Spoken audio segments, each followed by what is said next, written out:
Welcome to another episode of her Social Takes podcast. I'm Sarah, and this is episode 5.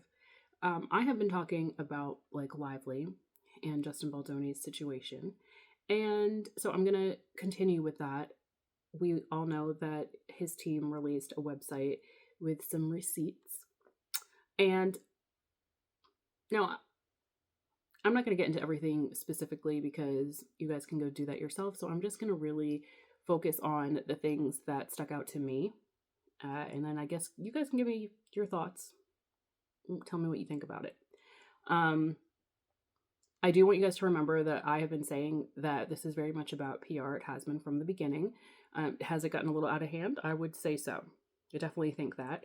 And then, of course, each team is supposed to, make their client look as good as possible. So that means even the way that they tell stories. And I think that it's safe to say the optics aren't looking that great for Blake. But I'll, give you my thoughts. So number one, the dates start from January 2019. And all of the subsequent dates after that pretty much they're pretty close together, and a lot of them have receipts to go with it. So that could be emails, that could be text messages, pictures, posts, you name it. It's listed there. So, they definitely did their homework. Another thing is, so Justin, Heath, Wayfair, and Sony, I would say that they were pretty accommodating to Blake, and one might even say like overly accommodating, but based on the ways that they are portraying her to have consistently threatened to sabotage the movie if they didn't give her way, I'm not really surprised. I have some questions about, what the thought process was, but for instance, like, she never signed the contract for the movie. Every time Justin's or Wayfair's legal team would reach out to her legal team to get her to sign it, the response back was, I'm not signing it. Or it wasn't even like saying like, I'm not going to sign it. It would be more like asking for more control in the movie. That was the response. And, that was kind of crazy. But then, when they got further into the movie, it definitely was like, well, I'm not really sure that I can promote the movie. That happened, when she wanted to be able to do editing, and then she wanted to be able to have an extension on the editing, and she wanted to hire her own editor, and it just kept going and going. And pretty much every time she wanted to do something, it was like, well, I'm not going to promote the movie. And basically it appears that based on the way her contract is set up, she really could just decide not to promote the movie, and that would kind of ruin it for everybody. She did it again when it came to releasing her cut of the movie with Sony this time, I guess. And when we were talking about signing that 17-point demand list, and it's interesting because according to Justin and his team, this is the list that in her complaint, she made it seem like was the 30-point list that she had them sign. But according to them and according to the correspondence, I'm talking about emails between Wayfarer and Sony and Heath and Justin and her lawyers, it's not the same. The 17-point demand letter was signed in, I believe, like November. I think it was like early November, and they had sent this over as like, you need to sign this in order for her to come back to work. And there's a conversation between Sony and Wayfarer and Heath and them, and they're saying basically like, well, the things on this list we're already doing. We need to ask them basically to change the language because it kind of implies that we're not doing it already. And when they asked her lawyers, they basically were like, this is non-negotiable, basically, if you want her to come back to set. And of course they were bothered because they're like, this implies things that are not true. But so, I mean, and to try to pass that off as the same thing as the 30-point, the 30-point list, I do think that's like kind of messed up. Of course, we're going to see more things later, but also that 30-point list was apparently shared on January 4th at Blake and Ryan's apartment. And that's when that I guess that meeting occurred where the big celebrity Taylor Swift was there. And I thought it was Hugh Jackman. I was off. Like, oh my goodness. Anyways, y'all were right. My apologies. Who, by the way, seems to be distancing herself, allegedly is distancing herself. I would definitely say her PR team is working, because they're always working. Another interesting point, Ryan's company Maximum Effort was hired by Sony to produce the promotional content for the movie. And I guess they took over the marketing. So I just think it's interesting because it was so bad.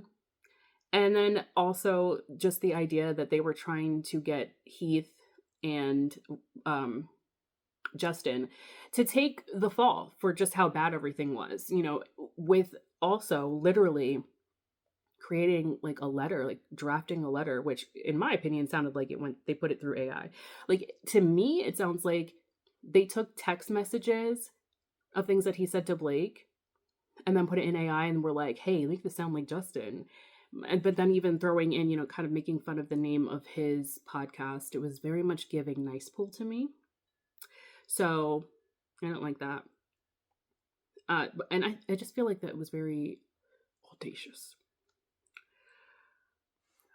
I don't even want to get into the publicists, to be honest, because particularly Leslie Sloan and Stephanie Jones, just messy people, just messy. And I feel and I'm going to be honest, and this is just my personal opinion, and I do feel that they were kind of implying that the publicists were kind of going a little bit rogue. I feel like they were definitely making things worse in the situation, which is crazy because you're supposed to be making things better. But Jennifer Abel, it does seem like she was trying so much to collaborate with Leslie Sloan, even to the point Leslie Sloan is Blake's publicist, but she seemed to be trying to work with her a lot, especially when things started going south. Because I want to point out that the articles that were negative about Justin started kind of early, a good bit before anything negative was really being said about Blake. And they kind of point out that there was a lot of incorrect information being shared with the press. So I don't know. There is also this thing where I notice a lot of people seem to be very frustrated and upset that Justin was frustrated and upset. And there was where he found an article about another another director that was being accused of, misconduct on the set. And it was with an unknown source, right? A source has an unknown source. And he had sent that and had been I feel like this is what Blake wants to do to me, kind of. But he was implying that Blake wants to copy that format of having a secret source, but lie. He's implying that it's a lie. Okay. I'm just saying what's in there. Okay. Anyway. So I don't know. Based on the conversations, especially after you look at the ones that Blake shared and then you see the full context, and in this there's so much more to the conversations to give them actual context. I just don't see a smear campaign here. Now, I don't know what's going to happen if we ever find Jed Wallace. That's all I'm saying. Because, sir, where have you been? But that's, I guess, another story because I can't find the man. But I'm also not investigative anything, I have what I have. Also, so Justin partnered with the domestic violence advocacy group No More from the very beginning. So he had already pledged 1% of the earnings from the movie to them. And so I thought that was, I feel like it kind of shows that he was always trying to make this about awareness, and you can see conversations between him and them. And this was way back. This was even before, Blake had joined the cast. This was always the plan, right? To bring awareness. It was always the plan. Um, and actually, Colleen Hoover wanted him to play Ryle. I know some people were questioning, like, why would he choose to play this? That's what she wanted. She said she could see it. There are text messages saying that. Blake had a number of people fired, including women.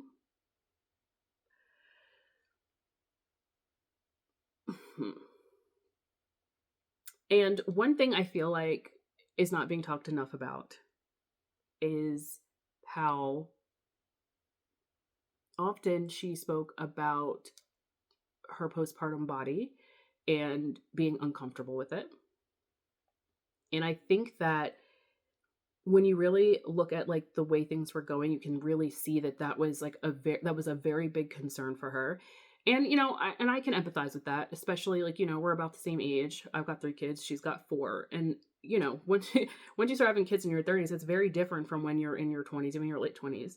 And a lot of us have battled with that and had to like work through that, and most of us are not undressing in front of the public. So I understand that. She was also sick a lot, and again, kids, cesspools, germs. But it did seem like sometimes, I don't know, it just like she eventually, like, they did not end up shooting any of those intimate scenes until January. And she had been asking to wait until the very end, and so they basically ended up doing it, but like she just like was sick and not showing up.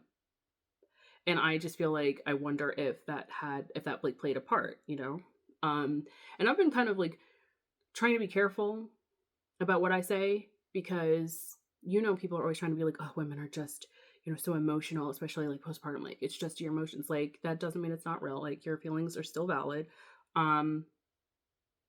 But sometimes I wondered if like her hypersensitivity was, for instance, the reason that she thought that Justin was fat shaming her. I'm sorry, but that I don't think that happened. If you pay attention to what was going on, like it just wasn't happening. Feelings are valid. Doesn't mean that they're true. They all send a bunch of heartfelt long messages. I'm like, you needed to cut this in half. There are too many words. All of them. Even Ryan Reynolds, because there is a time when Justin had reached out to Ryan, and he had said that Blake had reached out to his wife, Emily, and that they were trying to, show kind of like a mutual respect and whatnot. And so he leaves him this like what I considered cringe, but cringe only because I felt embarrassed, because I was like, you could tell that someone's trying to be friends, like an adult, and it's like they're nervous, and it was just like I could just kind of feel that. That's what I got from it. Anyway, so he leaves this like message for Ryan, and Ryan responds. What it started off, and it seemed so nice and so kind. It seemed like it was going really, really good. And then it seemed like it really got weird very quickly. And I started becoming very, very uncomfortable. Like, oh, is he like basically like, I'm going to be involved. Like, I'm going to be there, and you're lucky to have my wife. Which, listen, it's very nice when your spouse is like very protective of you, and your spouse is very proud of you, and they want people to know that like, yeah, you're lucky to be working with my wife. However, it got a little bit, it got to be a little bit weird, that it was a little bit strange, and it just felt more like something else. And I'll leave that at that. Okay. But based on all of this, I originally was saying that I feel like Blake's team hates her. But now I think that maybe she does not listen to people that are not her. But that's just something that I am starting to suspect, even because it seems like she feels that she knows best in like so many situations, but they're not going good for her. Even when you look at like the marketing for her company, I'm sorry, like I was going to do a breakdown video about that, and I still might, because it's just like, so like, who were you working with? Like, I don't know. And I think that I assumed, because she is good friends with Taylor Swift, or was, I don't know. Um, I thought that there would be more. Like I thought maybe, she would pick up some tips from her friend. Um, because Taylor has a great team. Taylor has a great team. But it seems like that might not be the case. Something else that I thought was interesting is just how much they went over budget for like the wardrobe because Blake decided that she was going to change everything. Because they had a budget for 185K, okay? And they were prepared to go to 500K for the entire cast, right? So to 500K, and then after, everything was done, I think they said that they would do returns and stuff, and then it would bring it back down to 185K. However, they were over, I think they had spent 615K, and it was only for Blake and Justin. Like, they hadn't even done everybody else yet. And I was like, oh my God. Oh my God. That's crazy. But they did keep kind of like pointing out over and over again where she would like cause, production to be slowed, or had to stop, or just kind of put like the crew out of it. They were describing like what it was like to have to even take all of the wardrobe stuff and go to her home, because apparently even though she was 15 minutes away, they had to bring everything to her. And again, like, this does not mean like somebody being difficult is not an indication that they've never been sexually harassed. However, based on everything that we're seeing being put out together, I don't know. It's just really hard because it doesn't look like what she's saying. And I know a lot of times like we're looking for that power dynamic and it just doesn't seem to be here. And again, I keep saying that I don't think she planned for it to go this far. I think that she underestimated how Justin would react. And that's kind of unfortunate. So I'm going to be honest. I don't really have like an idea of like what she is going to try to do, or if they're going to want to try to settle. I didn't think that they would actually go to court, or I don't think that she would want to go to court because I feel like she never planned on that anyway. And I noticed that when the judge had said that like he didn't give the protective order, which people were calling a gag order, but whatever, like he didn't give that protective order. He just told them like, both teams to be ethical. And he said basically if they didn't stop, then they were going to move the date up. And I wouldn't be surprised if maybe like Justin's team wants to move the date up. I don't know if that would be maybe to either maybe they would settle and kind of force her to settle and kind of be like, these are the terms. And maybe he doesn't want to settle. Like maybe he wants to defend himself. I don't know. So I guess we'll have to see. I do know that he's about to be on a podcast, and I'm drawing a blank, but he's about to be on a podcast on Monday. So I guess I kind of do want to hear what else he has to say. And I guess I'll keep my eye out and ears open to see, if Blake starts saying anything, or even if her team just starts saying something more. But you guys let me know if you want me to actually do another episode where I'm just like giving the chronological order of things. If you don't want to read the whole document, I can understand that.